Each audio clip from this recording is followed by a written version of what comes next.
तो IBC 24 जिला चौपाल कल, आज और कल, अब इसमें बारी है अपने अगले पैनल को मंच तक आवाज देने की, आमंत्रित करने की।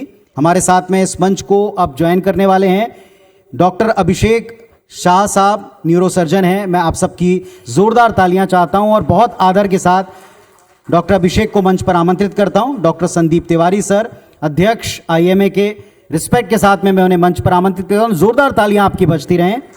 ब्रजेश साहू जी हैं, समाज सेवी और आपके इलाके के जानी मानी शख्सियत, मैं उन्हें बहुत आदर के साथ मंच पर आमंत्रित करता हूं। और आलोक सिंह साहब हैं, राष्ट्रीय समन्वयक किसान कांग्रेस के, आदर मैं उन्हें मंच पर आवाज देता हूं। तो IBC 24 जिला चौपाल कल, आज और कल बिलासपुर पड़ाव पर हम हैं।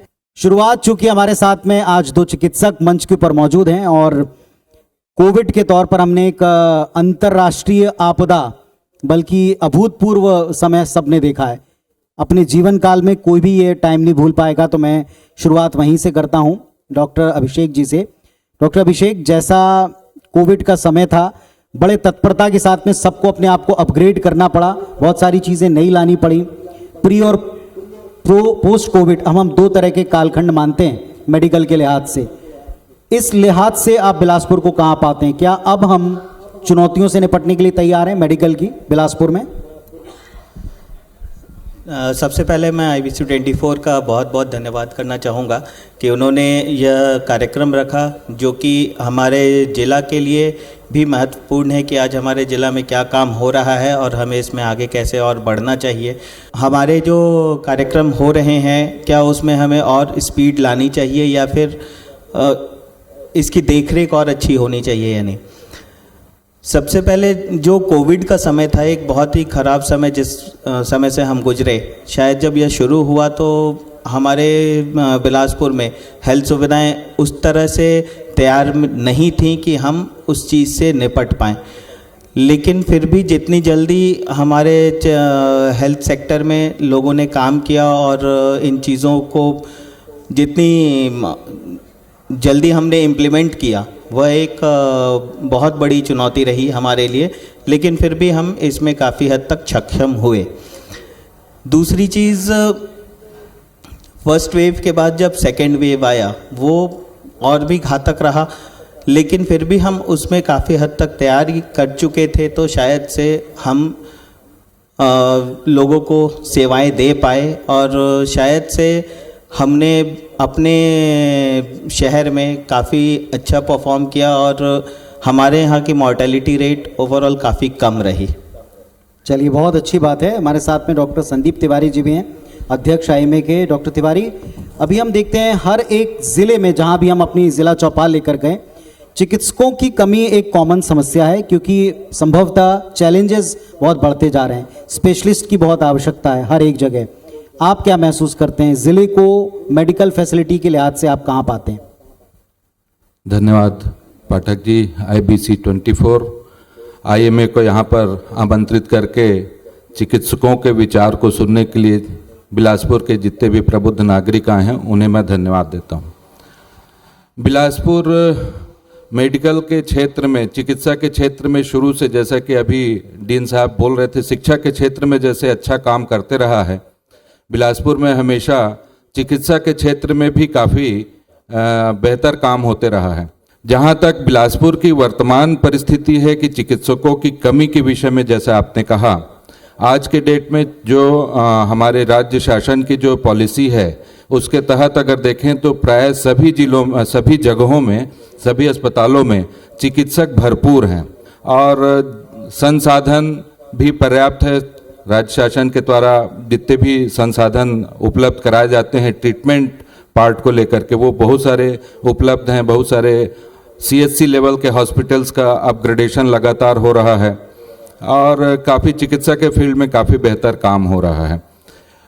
जैसे मैं बताऊंगा कि यहाँ जो हमारा मेडिकल कॉलेज है SIMS, आश्चर्य की बात होगी कि ग्रेजुएशन, पोस्ट ग्रेजुएशन और सुपर स्पेशलाइजेशन में SIMS के बच्चे सबसे ज़्यादा सेलेक्ट होते हैं पूरे छत्तीसगढ़ में। अभी पिछले 2 महीने पहले ही हमने अपने पूरे जितने भी प्राइवेट हॉस्पिटल्स थे, उनके स्टाफ्स को, पैरामेडिकल स्टाफ को इवन पार्किंग से लेकर के आईसीयू देखने वाले स्टाफ को सबका हमने आईएमए की तरफ से विशेष रूप से एटिकेट्स, बॉडी लैंग्वेज, फ़ोन में कैसे बात करना है, क्योंकि हम लोगों का ये मानना है कि जो भी मरीज अस्पताल में आया है वो घूमने नहीं आया है, वो किसी न किसी तरीके से पीड़ित होकर के मानसिक रूप से दबाव में या दुख में आया है।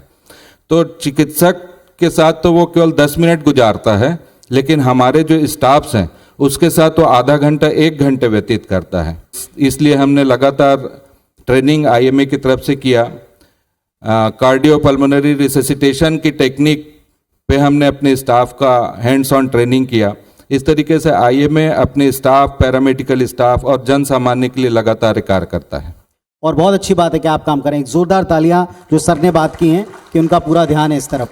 आलोक सिंह साहब हैं राष्ट्रीय समन्वयक किसान कांग्रेस के। आलोक साहब, किसानों के बारे में, कृषि के बारे में, धान के कटोरे में चर्चा ना हो संभव नहीं हो सकता, और किसानों के लिए सर्वाधिक इस वक्त फोकस सरकार का दिखाई पड़ता है।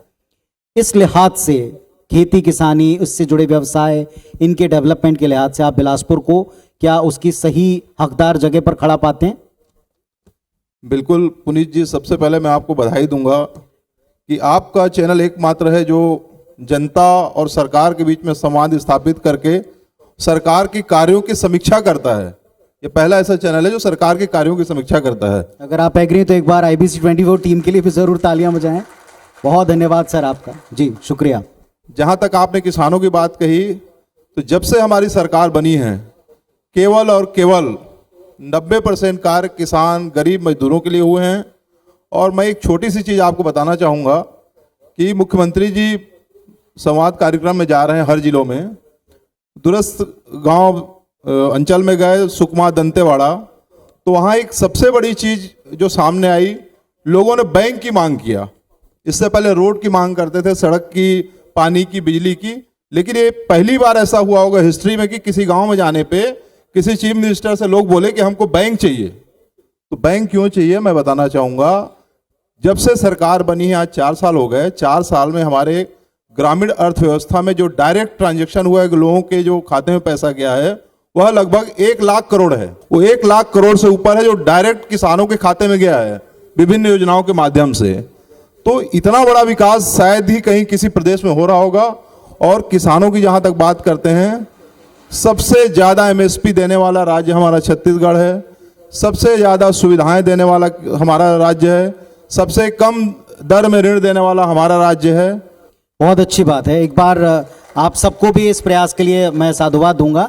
लेकिन आलोक जी, एक बहुत बड़ी समस्या आजकल किसानों के सामने कि ये आपने ठीक कहा कि अब लोग थोड़ा आगे की बात करते हैं। अभी तक हम केवल प्रोडक्टिविटी बढ़ाने की चर्चा करते थे, उत्पादकता बढ़ाएं। अब यह है कि उत्पाद तो हो गया, बहुत अच्छा उत्पादन भी हुआ, चाहे सरकार की तरफ से हो चाहे आम किसान की तरफ से हो। अब उनकी ब्रांडिंग कैसे करें, उसके लिए मार्केट कैसे डेवलप कराएं, उसका सही दाम हम कैसे प्राप्त करें। सरकार निसंदेह बहुत काम कर रही, पर क्या ये पर्याप्त है या इसके अगले चरण भी हैं? बिल्कुल बहुत पर्याप्त है पुनीत जी, और बहुत ज़बरदस्त काम हो रहा है। आप देखिए दंतेवाड़ा की जो स्वयं सहायता समूह हैं, उन्होंने 400 करोड़ का MOU किया है अभी, 400 करोड़ का, 2-3 समूह मिला के 400 करोड़ का। उनके जितने प्रोडक्ट हैं, जैसे आप कुछ देर पहले बता रहे थे ना कि जो भी कोदो, कुनकी, जितने भी प्रकार के लोग चाहे कपड़े उत्पादन कर रहे हैं, तो आने वाले समय में 1-2 साल में आपको बहुत बड़ा इम्पैक्ट दिखाई देगा। बिल्कुल, हम भी ऐसी उम्मीद करते हैं। ब्रजेश साहू साहब हैं। ब्रजेश जी, आपका स्वागत करता हूं इस मंच पर। आप दशकों से प्रदेश के विकास को भी देख रहे हैं और बिलासपुर को भी देख रहे हैं। अरपा के तट पर इतना पवित्र, इतना ज्ञानवान क्राउड यहाँ हमको देखने को मिलता है, इतने संभ्रांत लोग हमें देखने को मिलते हैं जो हम संस्कारधानी कहते हैं। क्या विकास यात्रा में आपका अनुभव रहा है बिलासपुर को लेकर अभी तक? किस चीज़ की ज़रूरत आप यहाँ महसूस करते हैं, उस पर कितना काम हुआ? सबसे पहले IBC 24 को मैं बहुत बहुत बधाई देता हूँ कि बिलासपुर के विकास के संबंध में आपने जिला चौपाल का एक कार्यक्रम रखा है। और जिस प्रकार से बड़े शहरों को जो सुविधाएं होनी चाहिए, बिलासपुर की बात हम करें तो यहाँ पे रेलवे का जोनल मुख्यालय है, हाई कोर्ट की स्थापना है, एयरपोर्ट भी अभी शुरू हो चुका है, ACCL बहुत बड़ा मुख्यालय है, NTPC की शाखाएं हैं और सेंट्रल यूनिवर्सिटी है, और रोजगार की यदि बात करते हैं तो उद्योग धंधे, बड़े बड़े औद्योगिक क्षेत्र यहाँ पे हैं, जी लेकिन अभी बिलासपुर में बड़े औद्योगिक संस्थान और भी यहाँ पे शुरू करने की ज़रूरत है। उसके लिए बाहर से बड़े इन्वेस्टर ला के यहाँ बड़े औद्योगिक संस्थान खोला जाए ताकि उससे रोजगार के अवसर और हमारे युवा साथियों के लिए उपलब्ध हो सके। उसी प्रकार से ग्रामीण क्षेत्र की बात करें तो ग्रामीण लघु उद्योग वो बहुत ज़रूरी है। ग्रामीण क्षेत्र हमारा पूरा छत्तीसगढ़ लगभग 80% कृषि पर आधारित है जी और हमारे किसान साथी बहुतायत यहाँ पे रहते हैं। कृषि उत्पाद होता है, उसको उन्नत तरीके से कैसे हम कृषि को बढ़ावा दे सकते हैं, जैसे कि छत्तीसगढ़ सरकार की एक अभिनव योजना है कि धान के अलावा और भी अन्य फसल जो लेते हैं, जो महंगा जिन्स है और भी अन्य फसलें हैं, उसके लिए प्रोत्साहन स्वरूप 10,000 प्रति एकड़ सरकार ने जो योजना में राशि दी है, तो उससे भी बहुत हमारे किसान अन्य फसलों की ओर, जिन्स की ओर आगे बढ़ रहे हैं। जी और यहाँ जो धान की विशेष किस्म होती है, विष्णुभोग है, दुबराज का धान है, तो ये चावल बाहर हम लोग एक्सपोर्ट भी कर सकते हैं। किसानों से कम दाम में लेके बड़े व्यापारी जो है बाहर भेजते हैं उसको।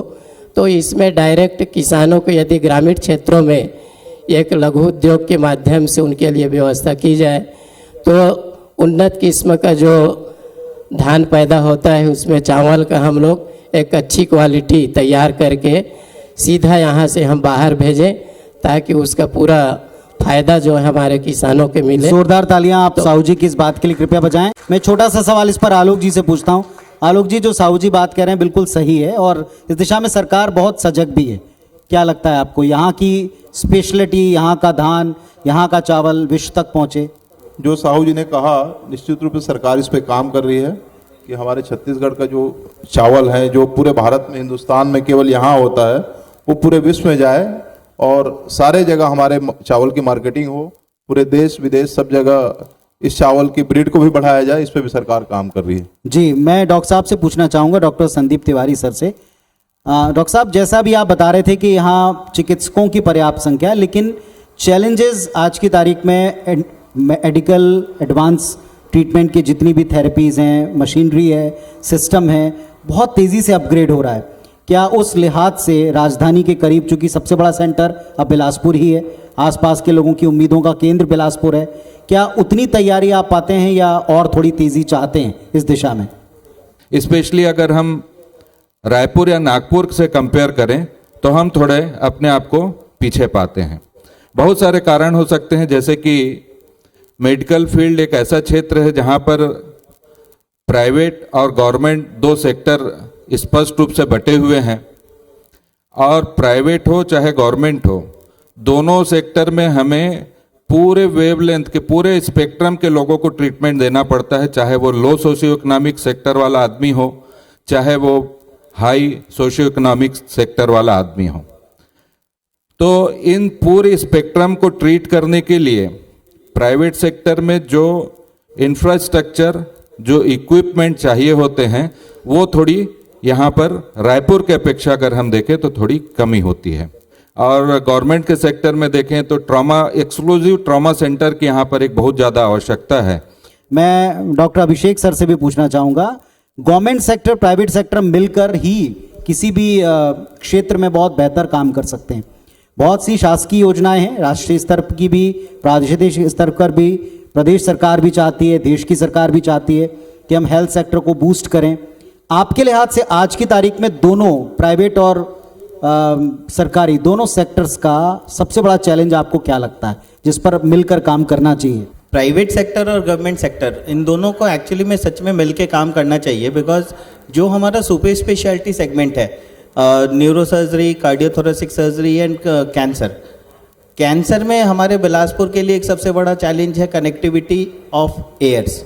दूसरी चीज़, गवर्नमेंट और प्राइवेट सेक्टर मिल के काम जो आपका प्रथम क्वेश्चन था कि इसमें बिल्कुल हम लोगों को मिलके काम करना चाहिए, बिकॉज कई सारे स्पेशलिटीज़ जो हम गवर्नमेंट हॉस्पिटल्स में प्रोवाइड नहीं कर पाते हैं, या फिर कुछ इक्विपमेंट्स जो हमारे प्राइवेट्स में अवेलेबल हैं गवर्नमेंट में नहीं अवेलेबल हैं, तो शायद से इसमें भी हम लोगों को मिलके काम करना चाहिए ताकि जन सेवा एक हो सके और हमारे प्रदेशवासियों को, हमारे शहर के वासियों को एक अच्छी चिकित्सा सुविधा मिल सके। ये हमने देखा है सर होते हुए, क्योंकि कोविड काल में सबको याद है कि जब सारे बैरियर्स एक मिट गए थे, जहां जैसी अवेलेबिलिटी हो, आवश्यकता हो, प्रायोरिटी हो, उस आधार पर मरीजों को वो सेंटर अलॉट किया जा रहा था। डॉक्टर तिवारी जी, एक और हमने बात देखी है कि जैसा आपने जिक्र किया था कि यहाँ पर्याप्त मेडिकल फैसिलिटी पर हम काम कर रहे हैं, लेकिन जब हम मीडिया की दृष्टि से देखते हैं तो कई ऐसे सेंटर्स हैं